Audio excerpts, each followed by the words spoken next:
নমস্কার, নিউজ নাওয়ে আপনাদের স্বাগত। আমি সুমি রয়েছে আপনাদের সাথে। চলে যাব বিস্তারিত খবরে। গুণগত শিক্ষায় রাজ্য সরকারের মূল লক্ষ্য, এই ক্ষেত্রে জাতীয় শিক্ষানীতি বাস্তবায়ন করা হয়েছে রাজ্যে। টিচিং লার্নিং মেটেরিয়াল প্রতিযোগিতা ও প্রদর্শনীর আনুষ্ঠানিক উদ্বোধন করতে গিয়ে এরকমটাই জানালেন মুখ্যমন্ত্রী ডক্টর মানিক সাহা। বিদ্যালয় পর্যায়ে গুণগত শিক্ষাই হল রাজ্য সরকারের অন্যতম মূল লক্ষ্য। এই ক্ষেত্রে বিদ্যালয় পর্যায়ে বাস্তবায়ন করা হয়েছে জাতীয় শিক্ষানীতি। এছাড়া যোগ্য ছাত্রছাত্রীদের বৃত্তি প্রদানের বিষয়টিও রাজ্য সরকারের অন্যতম দায়িত্ব। বুধবার টিচিং লার্নিং ম্যাটেরিয়াল প্রতিযোগিতা ও প্রদর্শনী আনুষ্ঠানিক উদ্বোধন করতে গিয়ে এরকমটাই জানালেন মুখ্যমন্ত্রী ডক্টর মানিক সাহা। রবীন্দ্র শতবার্ষিকী ভবনে আয়োজিত হয় এদিনের অনুষ্ঠানটি। নিন্দুকেরা বলে শিক্ষা দপ্তর ঠিকভাবে কাজ করছে না। এটা বহুদিনের সমস্যা। শুধু হাতে গোনা কয়েকটি বিদ্যালয় নয়, সব স্কুল যাতে সমানভাবে পারফরমেন্স করতে পারে সেই লক্ষ্য নিয়ে কাজ করছে রাজ্য সরকার বলেও জানিয়েছেন মুখ্যমন্ত্রী ডক্টর মানিক সাহা। নিপুণ ত্রিপুরা প্রকল্পের অঙ্গ হিসেবে টিচিং লার্নিং ম্যাটেরিয়াল প্রতিযোগিতা প্রদর্শনীর আয়োজন করে রাজ্য শিক্ষা দপ্তর। মৌলিক সাক্ষরতা এবং সংখ্যা গুণার দক্ষতা গ্রেড 2 পর্যায়ের সমস্ত শিক্ষার্থীদের মধ্যে করে তোলার চেষ্টা করা হচ্ছে নিপুণ ত্রিপুরা প্রকল্পের মধ্য দিয়ে। বর্তমানে নতুন ত্রিপুরার অধীনে রয়েছে 1.5 লক্ষ শিক্ষার্থী এবং 12,000 শিক্ষক, যেখানে এই প্রকল্পের অধীনে রয়েছে রাজ্যের 4,227টি স্কুল। 3 থেকে 7 বছর বয়সী শিক্ষার্থীদের মধ্যে জাতীয় শিক্ষানীতির অঙ্গ হিসেবে নিপুণ ত্রিপুরা প্রকল্প বাস্তবায়নের উদ্দেশ্যে 200 ব্লক ও রিসোর্স পার্সনকে প্রশিক্ষণ দেওয়া হয়েছে, যারা প্রশিক্ষিত করেছেন প্রায় 10,000 বিদ্যালয়ের শিক্ষককে। নিপুণ ত্রিপুরার অন্তর্গত টিচিং লার্নিং ম্যাটেরিয়ালের রাজ্যভিত্তিক প্রতিযোগিতায় নির্বাচিত 5 জনের হাতে এদিন তুলে দেওয়া হয় পুরস্কার। ব্যুরো রিপোর্ট, নিউজ নাও। পুর নিগমের পক্ষ থেকে আগামী 2 দিনের মধ্যে লেকচুমনি বাজারের অস্থায়ী ব্যবসায়ীদের দোকান ভাঙার মাইকিং করার প্রতিবাদে এবং ব্যবসায়ীদের পুনর্বাসনের দাবিতে বৃহস্পতিবার পুর নিগমের 19 নং ওয়ার্ড অফিস ঘেরাও করেন বাজারের ক্ষুদ্র ব্যবসায়ীরা। আধুনিক ও বিজ্ঞানসম্মতভাবে বাজার তৈরি করা এবং বাজারে অবৈধ ও বেআইনি কাজ বন্ধ করার লক্ষ্যে মেয়র দীপক মজুমদার লেকচুমনি বাজারের ব্যবসায়ীদের সঙ্গে মঙ্গলবার আলোচনায় বসেছিলেন। আলোচনার সিদ্ধান্ত অনুযায়ী আগামী 8 ফেব্রুয়ারির মধ্যে সরকারি জায়গা বেআইনিভাবে দখলকৃত সমস্ত ব্যবসায়ীদের দোকান সরিয়ে নেওয়ার জন্য পুর নিগমের পক্ষ থেকে মাইকিং করা হচ্ছে। বাজারের বেআইনি দখলকৃত অস্থায়ী ক্ষুদ্র ব্যবসায়ীরা পুর নিগমের ওয়ার্ড অফিস ঘেরাও করে কাউন্সিলর সহ নিগমের মেয়র ও রাজ্যের মুখ্যমন্ত্রীর কাছে পুনর্বাসনের ব্যবস্থা গ্রহণ করার পর অস্থায়ী দোকান ভাঙার ব্যাপারে সিদ্ধান্ত গ্রহণ করার দাবি জানিয়েছেন। যদি কোনো বিকল্প ব্যবস্থা করে দেয় তাহলে আমরা একটা ঘর ভেঙে যায়। এরকম কোনো আমরা বাজারে কোনো বিকল্প ব্যবস্থা হয়েছে না।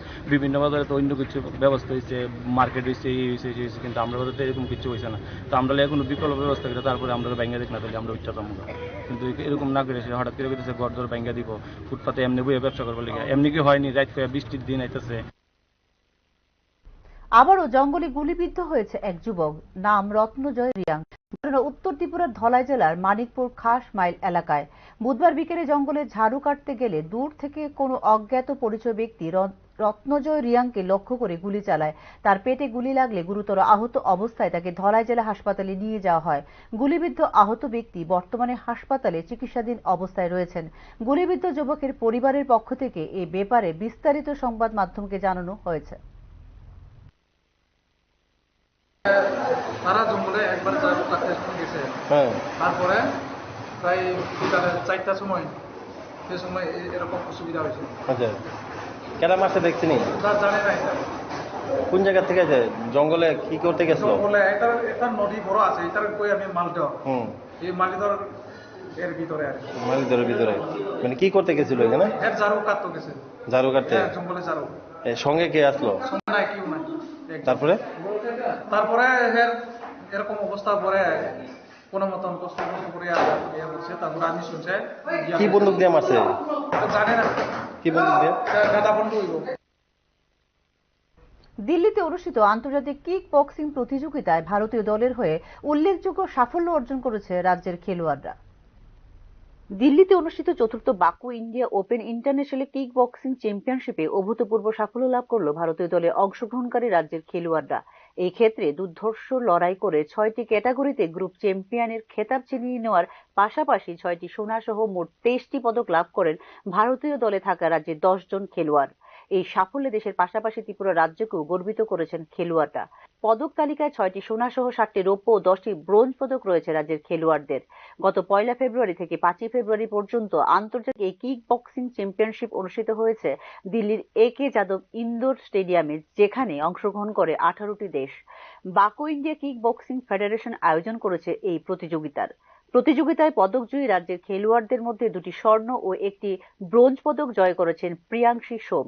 এক্ষেত্রে বিরাজ বণিক 1টি স্বর্ণ ও 1টি রৌপ্য, কাশানী কর 1টি স্বর্ণ, সোহং দেবনাথ 1টি স্বর্ণ ও 2টি ব্রোঞ্জ পদক, মোনালিসা বিশ্বাস 1টি স্বর্ণ ও 1টি রৌপ্য ও 1টি ব্রোঞ্জ পদক জয় করেছেন।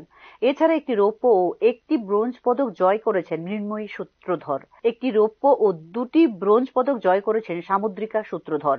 এছাড়া 1টি রৌপ্য ও 1টি ব্রোঞ্জ জয় করেছেন বিশ্বশ্রী দাস, 2টি রৌপ্য জয় করেছেন প্রিয়া সাহা ও 2টি ব্রোঞ্জ পদক জয় করেছেন Sujit Shil. Bureau report, news now. এখনকার মতো সংবাদ এই পর্যন্তই। নমস্কার।